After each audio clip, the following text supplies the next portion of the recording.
Hello guys, welcome back to my channel. Um, when is the last time? 5 days ago since I was uploading my video. Now here I am again. So anyway, now um, I have something to share with you guys na talaga namang uh, medyo mm, nahihirapan akong mag-desisyon. So anyway, magtatagalog po ako kasi may dahilan kung bakit gusto kong magtagalog. As you can see guys, nagkato pa talaga ako, hindi pa ako yung damit ko pang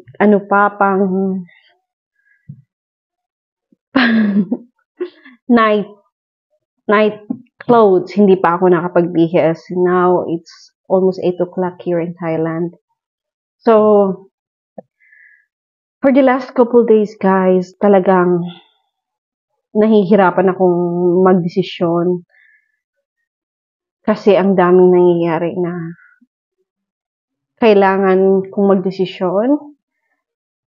Gustong-gusto ko nang sumuko pero nahihirapan akong magdesisyon dahil sa mga bata. Pero isa lang masasabi ko,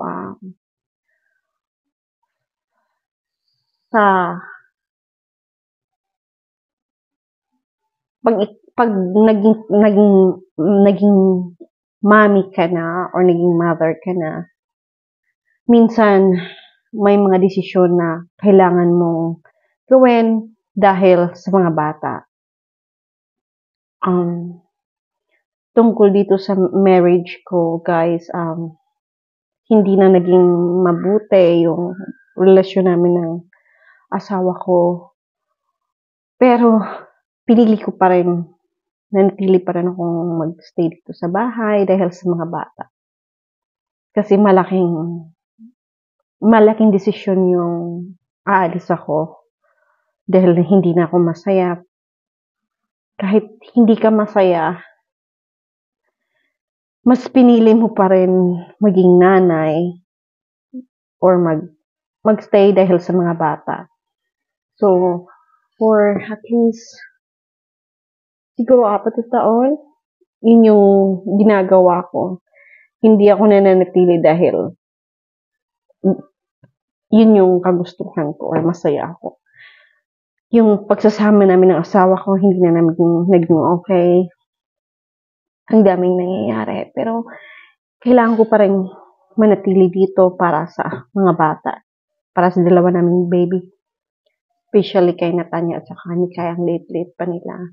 So, for the last couple months guys, ang daming nangyayari.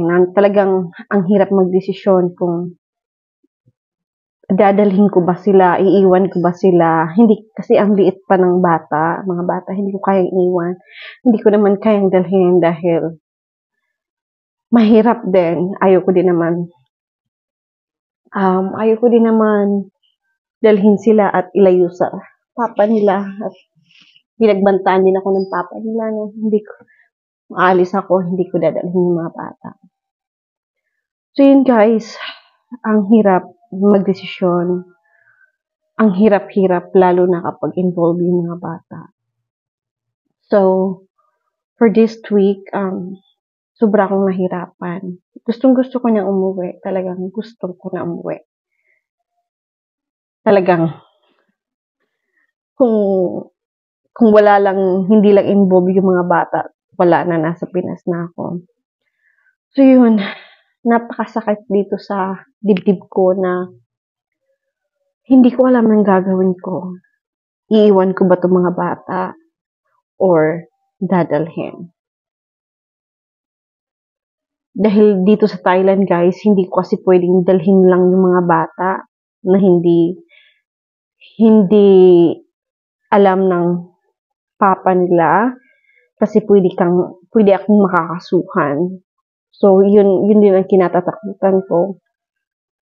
Or talagang nahihirapan ako guys kung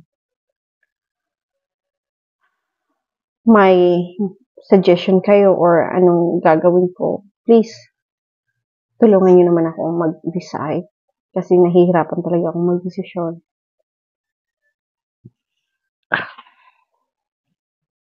Gabi, araw, gusto ko ng,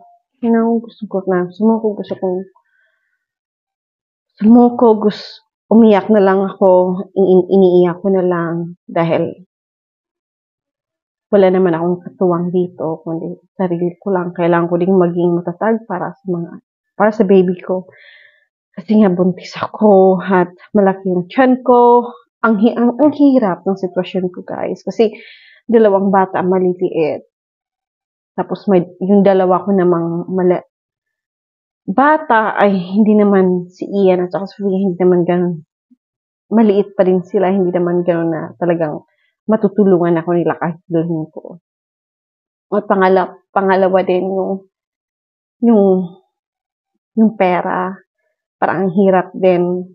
Wala akong sariling pera dito. Wala talaga.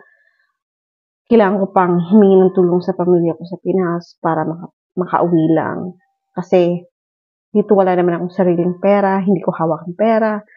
Hawak ng tao. So, yun na. Hindi din ganun kadali na gusto mo umuwi, may pera ka. So, kailangan ko pa maghintay sa mga kapatid ko kung kailan nila ako matutulungan kahit nga pamasahe ko papunta sa kung saan man kami magstay. Wala din. Kasi wala talaga. As in, wala. Hindi naman ako pwedeng magnakaw kasi magnakaw talaga. Kasi bilang din ng tao yung pera niya. So, yun guys, ang hirap. Ako, tinatawa ko na lang talaga. Alam na, mukha ko, stress talaga ako guys. Kaya minsan gustong-gusto ko ng may mga araw na parang napuno na ako ng sarili ko gusto na. Kung wala lang mga maliliit na bata, hindi lang maliliit yung mga anak ko. Mawala dito sa mundo. Pero, napaka-selfish ko naman pag ginawa ko yun, di ba?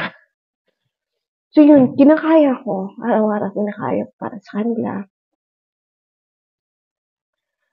Minsan nagkukunwari na lang ako na okay ako, masaya ako. So hindi po. Kasi ang hirap, di ba? Dito guys, ang daming bawal kang Facebook, bawal social media, bawal lahat, bawal kang makinig ng song na hindi love song, lahat bawal.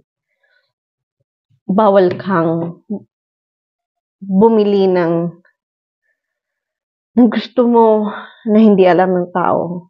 So parang for the last least several years, na-realize ko na parang hindi naman to yung gusto ko na buhay, diba? Para din sa dalawa kong mga bata kay dun sa dalawa kong panganay. Hindi naman fair sa kanila na parang wala akong nakikita ng future sa kanila. Kasi kontrolado ng lalaki lahat ng pera, lahat guys. Buhay ko. So yun ang hirap. So yun guys, yung update. So yun, hindi ko alam kung anong gagawin ko. Talagang litong-lito ako. Anong gagawin ko kung uwi ba ako kasama ko yung dalawang mga bata or iwan ko dito sa tatay nila. Well, pray guys na sana matulungan naman ako ng diba? Papa God mag-decide. So, yun lang guys. Thank you for watching my YouTube. Sana guys, masusuportahan niyo yung YouTube ko kasi kahit sa ganung paraan ma-monetize yung video ko kung wala na ako dito sa bahay, dito sa kanyang pudera. At least, may pera pa rin ang mapagkitaan while buntis ako kasi ang hirap din magtrabaho pag may baby, maliit yung baby. So yun guys, please support my YouTube channel and don't forget to subscribe, like, and comments below. Thank you.